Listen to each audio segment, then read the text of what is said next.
Hello everybody, this is Jeffrey GT7 and welcome to the episode.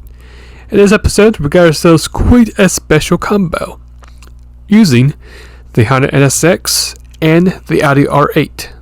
So in this episode I'll be using both cars at Le Mans, showing you guys both how to get the cars, the liveries, and the build, and most importantly the races. Now for the Castrol NSX 2000, I've actually have a special livery to share with you guys too. If you want to add it to your collection, you're more welcome to do so.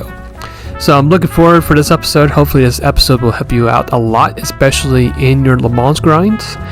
And if you guys do want to check out the episode I did cover the Audi R8 at Tokyo Expressway, you can click on the video right there on the top right if you want to quickly bounce there and see what this car can do at that particular race. But without any further ado, let's go ahead and get started with the episode.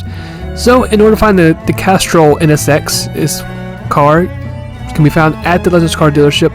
It's going to cost you about 1.5 million credits just to buy this car. And this car is a Group 3 race car. Very historic, has a lot of history, especially in the Gran Turismo series. So I really would recommend just buying this car because it is a great car to own. Here is the special livery that I've actually made for this car. If you want to add this livery to your collection with your other liveries with the Castrol Honda NSX, you can if you want to. And I just like how it looks. It has that very unique blue camouflage with a little bit of red, gray, and of course that bright green at the very bottom of the car. And if you guys want to go ahead and just pause the episode and follow the numbers for your suspension, your handling, and the transmission, you can. This overall build should be pretty simple and easy overall to drive. Should be not too complicated. And plus, since we are a Group 3, we are technically a bit better overall than the rest of the Group 4. So once we get the race started, all I'll be doing here is going to be racing in Map 1. Now you could, if you want to go further into the distance for your fuel, you could go like 3, 4, or even up to 6. But for my particular race, I'm going to be on 1, just to get as much power as possible, especially through the straights. And let me say, just driving this car with my Logitech G29 wheel, it just felt very smooth. For it to be even a early 2000s Group 3 race car, it just felt pretty good to drive and felt really good as well. As you can see, we've actually made up a lot of spots heading toward that main straight. And next thing you know, we're going to go ahead and get some more spots as we're about to almost hit to the top 10 within a minute. So this car, like I said before, handling is pretty good.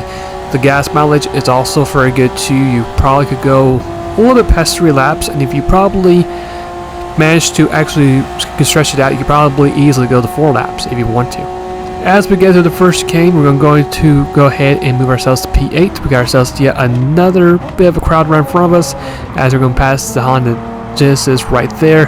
We're going to be held up a little bit by the Lexus RCF and the Toyota Supra. We're going to wait patiently, go through that gap, and we're going to go ahead and get ourselves P4 as we exit out the first chicane. And now our next goal is, of course, going to chase down the rest later. So what I'm going to do is I'm going to let you guys watch the rest of this clip, and then I'll see you guys when we get to our first pit stop.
Alright, so as we enter into our first pit stop for the race. Now you can see we got ourselves a bit of clouds. We actually have a little bit of rain in the area, but it's not heavy enough for us to be worried about intermediate tires, thankfully, at the moment. So we're going to go ahead and bypass changing any tires for this stop.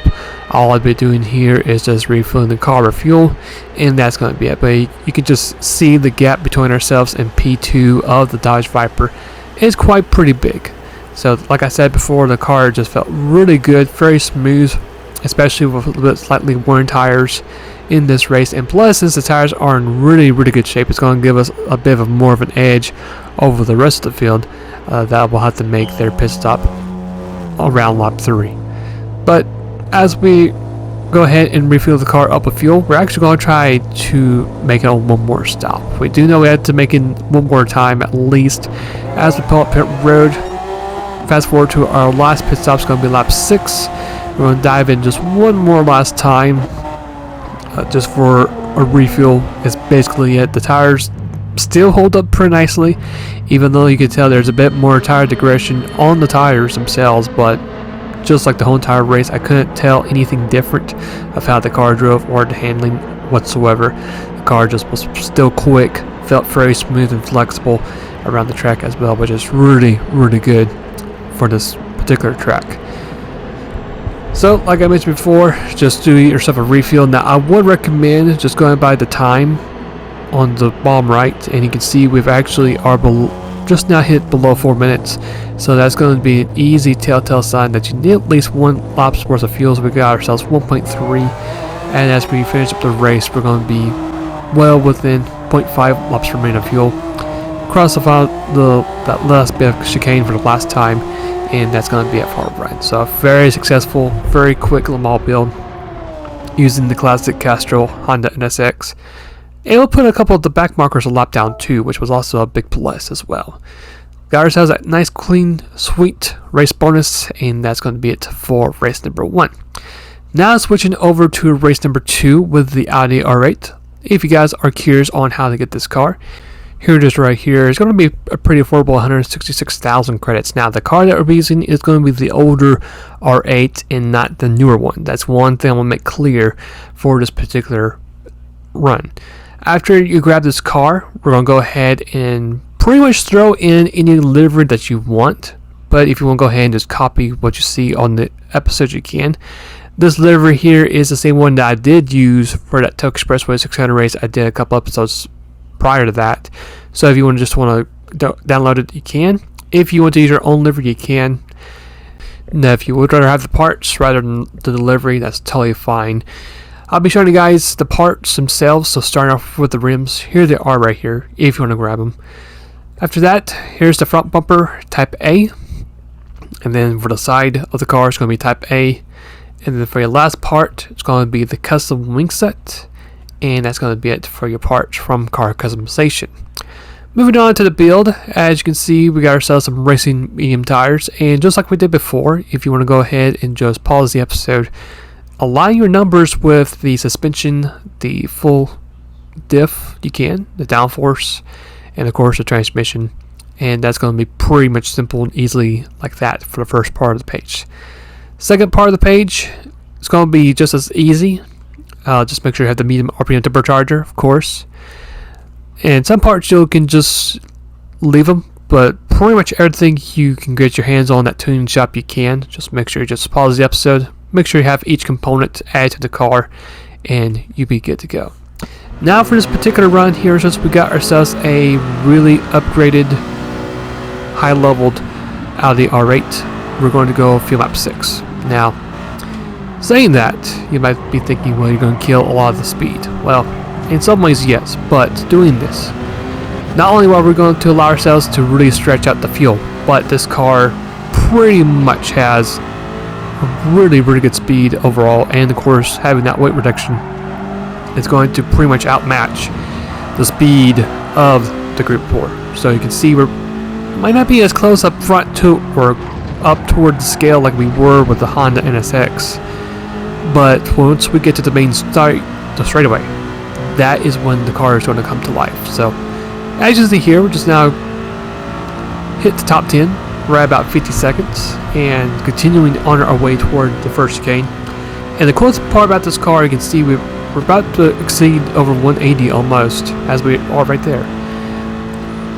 As we get to the first chicane, we're going to stop right at 187. Go ahead and make a move, which doesn't quite work out. We do run out of room, unfortunately. But once we do finish up the first chicane, we find ourselves easily in P4. Pretty much similar to the Honda scenario, but I can already tell that this car is a bit more favored in the straights. So, just like before, I'll let you guys watch the progress of this car to get the lead, and then I'll see you guys when we get to our first pit stop.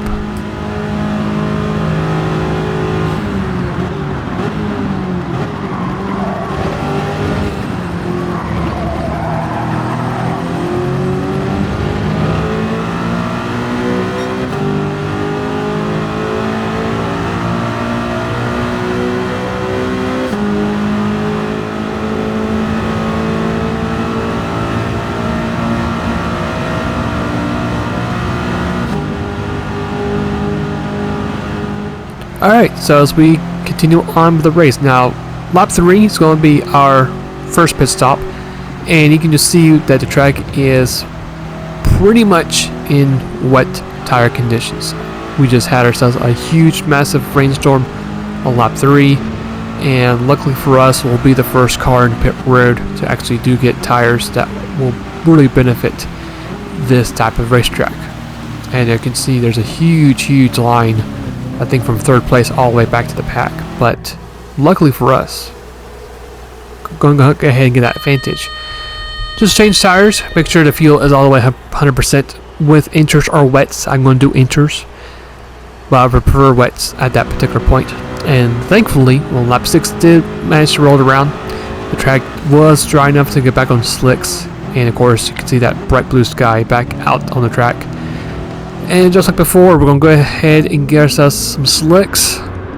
And since it's going to be our last pit stop, just a little bit over 1 lap remaining on fuel, and that's going to be it for our race. So, pretty much dominant like it was with the Honda, even though we actually had a much bigger lead thanks to the weather, unlike with the Honda.